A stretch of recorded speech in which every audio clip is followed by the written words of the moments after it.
Today we're going to talk about special tiger, the white tiger, or Baihu, which is one of the four sacred beasts of Chinese tradition. It guards the west and it's linked to the season 4, the color white, and the metal element. But why the tiger? In this video, we're going to uncover the story behind the white tiger. First, a quick overview of who the white tiger is. Then we'll explore what it really represents, its deeper symbolism and elemental meaning. And finally, we'll chase how the white tiger image was formed through the evolution of Chinese tiger culture. Alright, let's get started.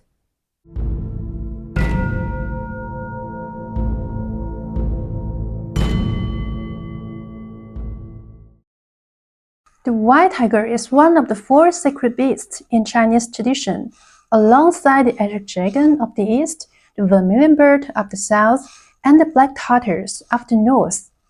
As its name suggests, it's imagined as a white tiger, snow-white, powerful, and imposing. Chinese ancient texts describe it as pure white without a single dark marking.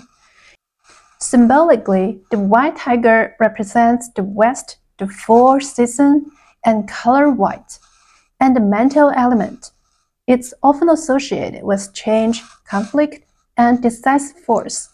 So it's no surprise that it's also linked to war and destruction. But the true roots of the white tiger lie elsewhere. Its origins are deeply tied to ancient Chinese astronomy. Early Chinese astronomers divided the sky into 28 star groups, known as lunar mansions. Each direction was assigned 7 of them. When the 7 western constellations were mapped together, they resembled the shape of a tiger. That celestial image is what eventually became the white tiger, the guardian of the west. And this raises some interesting questions. Why a white tiger? Why not brown or yellow? Why is it linked to the west, fur, and metal? To answer that, we need to look at one of the core systems of Chinese thought, the 5 elements. Wuxing, or 5 elements, is a core way that ancient Chinese thinkers make sense of the world. Instead of seeing reality as random, they believed everything was shaped by 5 fundamental forces: metal, wood, water, fire, and earth. These weren't just materials, but patterns that explained how nature changed over time. Around 2,000 years ago, during the Chinese Han dynasty, this system was expanded and standardized. It became an official framework used to explain not only natural events, but social order and historical change as well. Within this system, each element was linked to a direction, a season, a color, and even an animal. Metal was associated with the west, the 4 seasons, the color white, and the tiger. And this wasn't abstract philosophy. It grew out of everyday observation. As the sun rises in the east and sets in the west, people experience a shift from fullness to decline. The energy of the world feels as if it's drawing inward. That same feeling defines awe, a time when growth slows, things contract, and life prepares for its end. So symbolically, the west and 4 came to be paired together. 4 also brings heavier morning mist. Lands are often covered in pale dew or frost, giving the landscape a cool, washed-out tone. Through these repeated experiences, white gradually became the color of 4, and by extension, the color of the west. So where does the metal element come from? In an agricultural society, 4 was the season of harvest. This was when metal tools were used the most, to cut, to reap, and to bring the growing cycle to an end. The hardness and sharpness of metal naturally echo the role of force itself, harvesting, ending, and drawing things inward. Even as crops reached maturity, the broader landscape told a different story. Green leaves turned yellow, cold winds arrived, the world shifted from abundance toward decline, filled with a colder, more restrained atmosphere. That emotional tone closely matched what metal represented: strength, coolness, and decisiveness.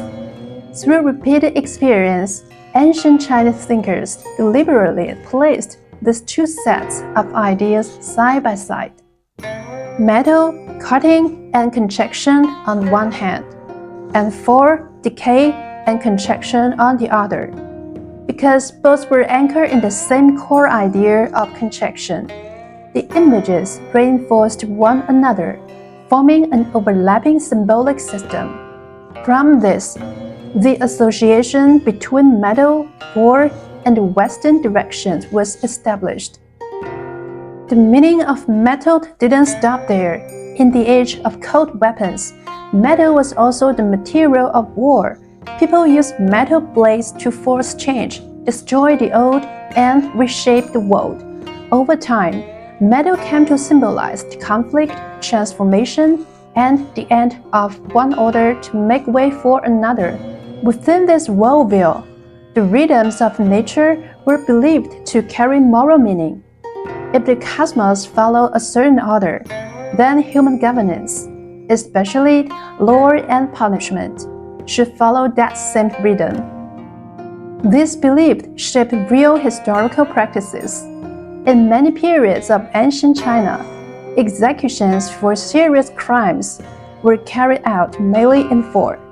It was seen as acting in harmony with the season, aligning human judgment with the natural cycle of decline and closure. So, within the five-element system, the West came to symbolize force, the color white, and the metal element.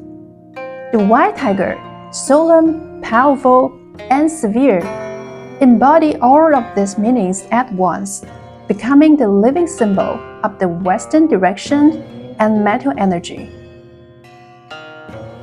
At this point, a natural question might arise: why a tiger? Why not another animal with a similar presence, like a leopard or even a lion?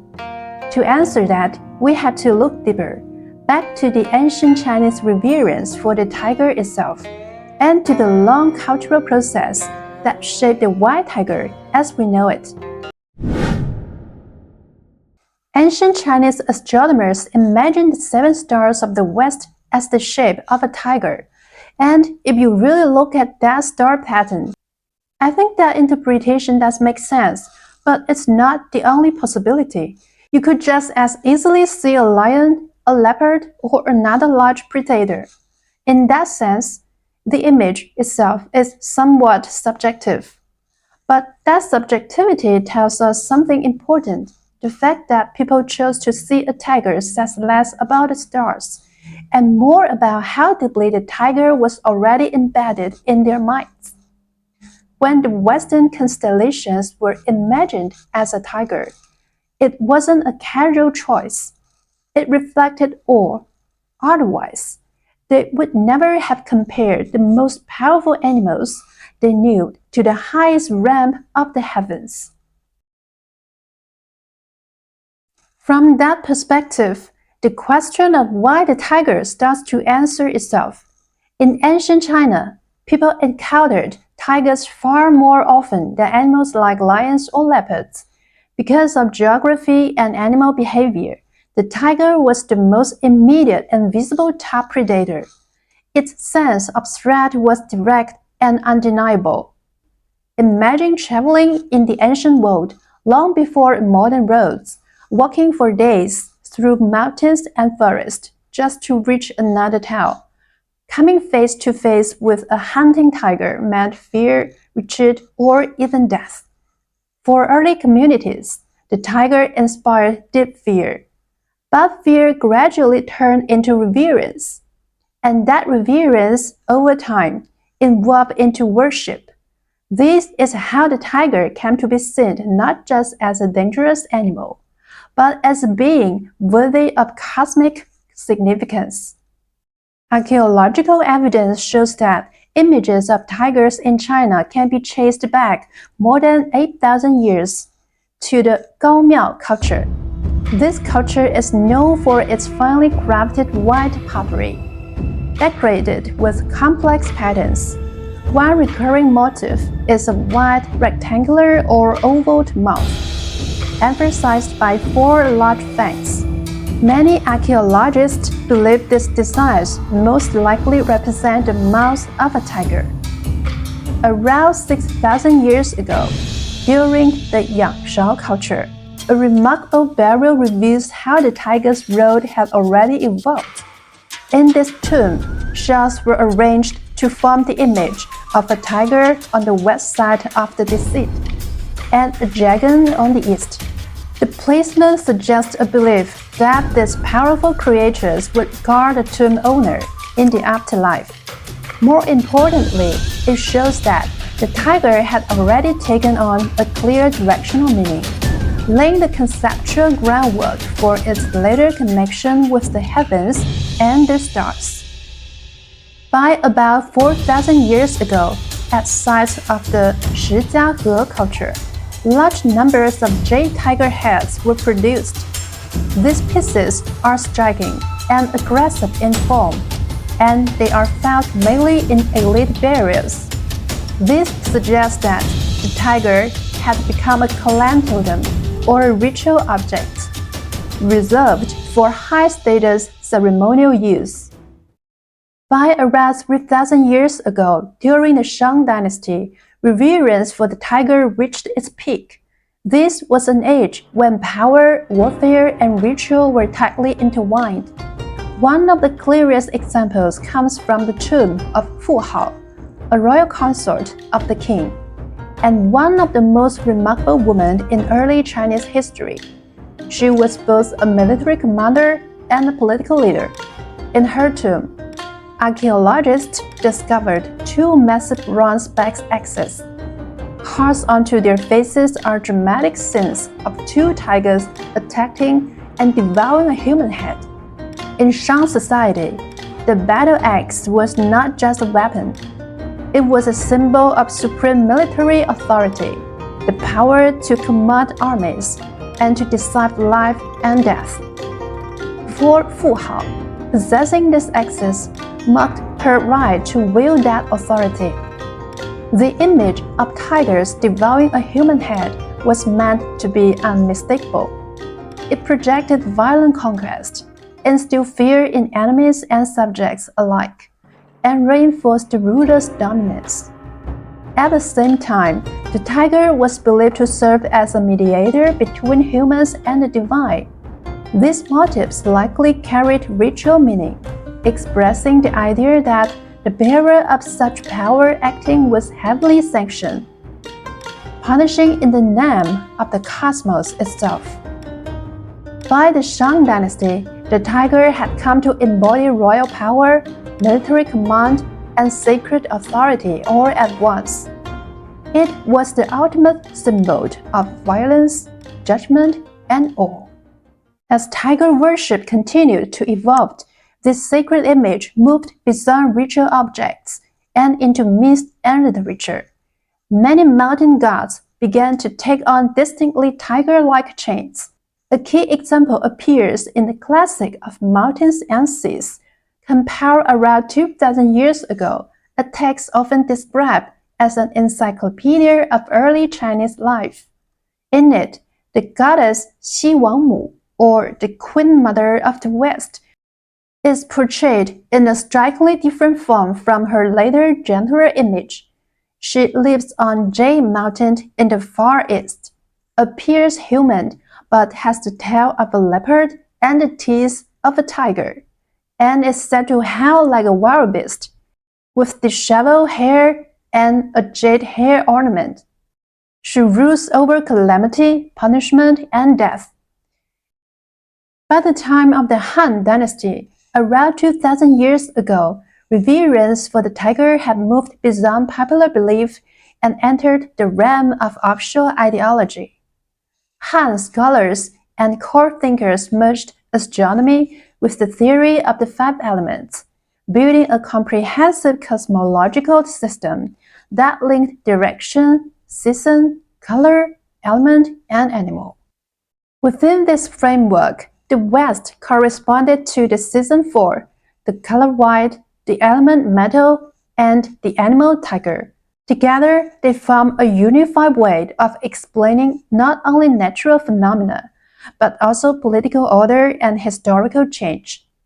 In this sense, the divine status of the tiger, or more precisely, the emergence of the white tiger, was the result of an ancient animal cult fully integrated into a structured worldview of the cosmos. And that's a brief introduction to the white tiger, or Baihu, the guardian of the West. If you have any questions about the white tiger, leave them in the comments. Thanks for watching. See you next time.